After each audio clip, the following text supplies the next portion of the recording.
हम जब ये बोलते हैं कि सब कनेक्टेड है तो एक्चुअली वैसा रहता है। आपका जैसा वेसल होगा वैसे आपके पास अट्रैक्ट होगा।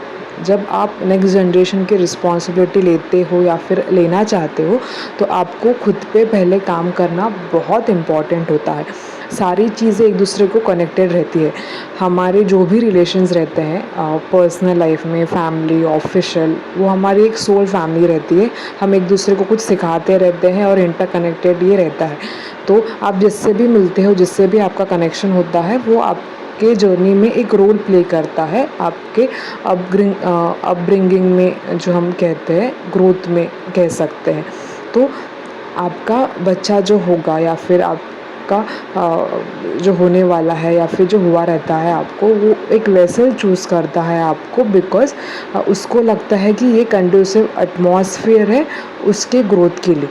तो अगर कोई सोल आपको चूज़ करता है तो उसका भी ग्रोथ होता है और आपका भी ग्रोथ होता है बिकॉज़ आप दोनों का कुछ लेना देना बाकी रहता है। ये सोल चूजिंग का मेथड एक्चुअली होता है, ये सुना है मैंने कि कोई सोल हमेशा चूज़ करता है कि मुझे यहाँ पे रहना है कि नहीं। तो जब कोई लेडी प्रेग्नेंट होती है तो इसके लिए वो अच्छा उसे एनवायरनमेंट में रखा जाता है, और अगर वो सोल को लगता नहीं है कि ये मेरे लिए फ़िट नहीं है तो वहाँ से वो लीव कर लेता है। तो कई कभार कुछ हमें ऐसे केसेस मिल जाते हैं कि बेबी उस कंडीशन में बॉर्न होता है। सो हमें इसके लिए बहुत ख़ास ध्यान देना चाहिए। तो कंडीसिव एटमॉस्फेयर अगर उसे नहीं मिला तो वो लीव करेगा। सो अच्छा बुरा दोनों कर्मा पास होता है। तो अगर आप आपकी अभी बर्थ चार्ट लेके बैठते हो तो आपको लगता है कि हाँ मेरे birth chart date of birth के वाइस पे ये मिसिंग है एंड ऑल, ऐसा हम एनालाइज़ कर देते हैं। और कोई उनका डेट ऑफ बर्थ इतना अच्छा रहता है कि सब उन्हें मिल जाता है रेडीमेड। तो ऐसा क्यों होता है? तो आप देखोगे कि हमारे पेरेंट्स का भी रोल प्ले होता है, जो भी हमारी जनरेशन है उसका भी रोल प्ले होता है हमारे लिए। तो आप जो भी जनरेशन में बॉर्न हुए होंगे या फिर आप जो सोल आप हो एज अ ह्यूमन, वो सोल की भी एक जर्नी होगी और आपके पास्ट जो है उनकी भी एक कनेक्शन होगा। तो वो कनेक्शन सब मिला के जो कैलकुलेशन हुआ है उससे आपको वो डेट ऑफ बर्थ मिला है। तो अपने एग्ज़ाम्पल में आपको देती है, कोई अगर फैमिली में एनर्जी अच्छी है, उनकी पॉजिटिव है, पूजा पाठ करते हैं, अच्छी वाइब्रेशन में रहते हैं, तो उनको कुछ अच्छी एनर्जी हम कहेंगे, पॉजिटिव एनर्जी में रहते हो, तो उनके चाइल्ड की माइंड डेट ऑफ बर्थ ऐसे निकले जो बहुत लकीएस्ट में काउंट हो।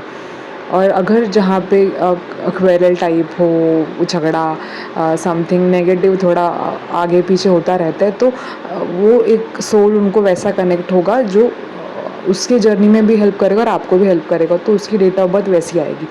तो कोई भी डेट ऑफ बर्थ में आप जन्म लेते हो तो लक फैक्टर यहाँ पे शायद कुछ मैटर करता होगा उस वे से।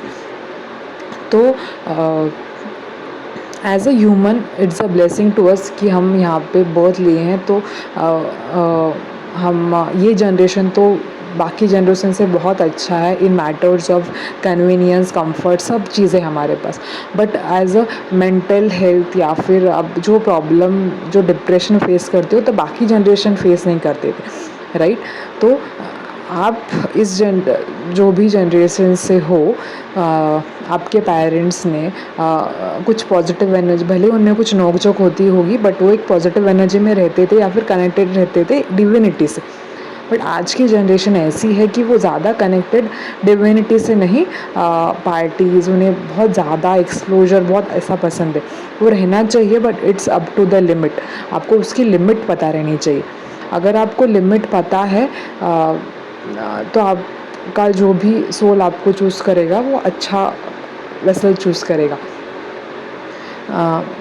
तो फॉर एग्ज़ाम्पल हम अगर ऐसे देखते हैं कि इस जनरेशन के पेरेंट्स को एक्चुअली थोड़ा खुद पे काम करना इम्पॉर्टेंट है, क्योंकि अगर फिर आप बाद में कंप्लेंट मत कीजिएगा कि मेरा बच्चा ऐसा है वैसा है। अरे आप ही वैसे हो तो आपका बच्चा भी वैसा ही होगा ना। तो आप खुद पे मिररिंग करो ना पहले कि आप कैसे हो। तो अगर आप अच्छे हो तो आपका आपका आप जो भी सोल को अट्रैक्ट करोगे एज अ पेरेंट, आप अच्छा ही सोल को करोगे। तो अगर कुछ इम्बैलेंसिंग हो रहा है यानी आप में भी कुछ फॉल्ट है, वो सोल भी आपको चूज़ किया है वेसल, तो दोनों इक्वल, तो दोनों भी सीखते जाओ, आपका बच्चा भी सीखेगा, आप भी सीखेगा। लर्निंग जर्नी है, सीखते जाओ, ये मैटर करता है। इन केस ऐसा भी हो सकता है अगर कोई सोल अच्छा है और आप इतने मैसी हो, तो वो क्यों सोचेगा कि आपके पास वो जाए, राइट? और ऐसा भी हो सकता है कि आप अच्छे हो तो वो जो सोल ढूंढ रहा है उसको मैच नहीं मिल रहा है कोई, ऐसा भी लाइक हो सकता है, मतलब डिले हो या फिर ऐसा, मतलब ऐसा होना नहीं चाहिए, but chances type of possibilities हम कह सकते हैं ना। कहना ये है कि आपका सोल अच्छा रखो, अच्छी एनर्जी में रहो, ताकि आपका सोल थ्रू जो भी लाइफ आएगी उनकी भी लाइफ अच्छी स्पेंड हो आगे। क्योंकि आप खुद अगर मेस रहते हो और आप फिर बाद में कंप्लेन नहीं करना कि मेरा बच्चा ऐसा है वैसा है, क्योंकि आप खुद पे ही वर्क करना भूल गए थे और आप ये सोच के न्यू बॉर्न न्यू लाइफ को इनवाइट किए कि नहीं बच्चा हो जाएगा तो सब ठीक हो जाएगा। This is not the way. आप अच्छा हो जाने के लिए उन्हें मत लाइए, आप पहले अच्छे रहो, फिर अच्छी लाइफ होने के लिए फिर उनको इनवाइट करो ना। खुद की लाइफ ऑलरेडी मिस करके रखी है, बाद में आप उनको उस एनर्जी में लाओगे, तो आप वही माइंडसेट एनर्जी से लाओगे तो क्या आएगा। तो अच्छी एनर्जी में रहो, अच्छे माइंडसेट में रहो और खुद पे काम करो पहले, एंड देन फर्दर थिंग्स का थिंक करो। लाइफ अनफोल्ड होती जाएगी आसानी से। आई होप ये प्रॉपर थोड़ा सा आपको हेल्प किया हो एज अ पेरेंटहुड। अगर आप थिंक कर रहे हो और एज अ गार्डियन हो तो समझिएगा जर्नी आपके बच्चे की और आपकी दोनों ग्रोथ के लिए मैटर है। We are the blessed generation and और ये टाइम पे जो हम स्पेंड कर रहे हैं वो एक बहुत ब्लेस्ड टाइम है। और होप आप थोड़ा ये आप मैसेज रिसीव करें।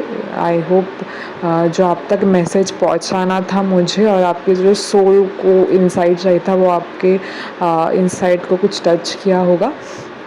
हाँ, सो मिलते हैं नेक्स्ट टाइम। Thank you.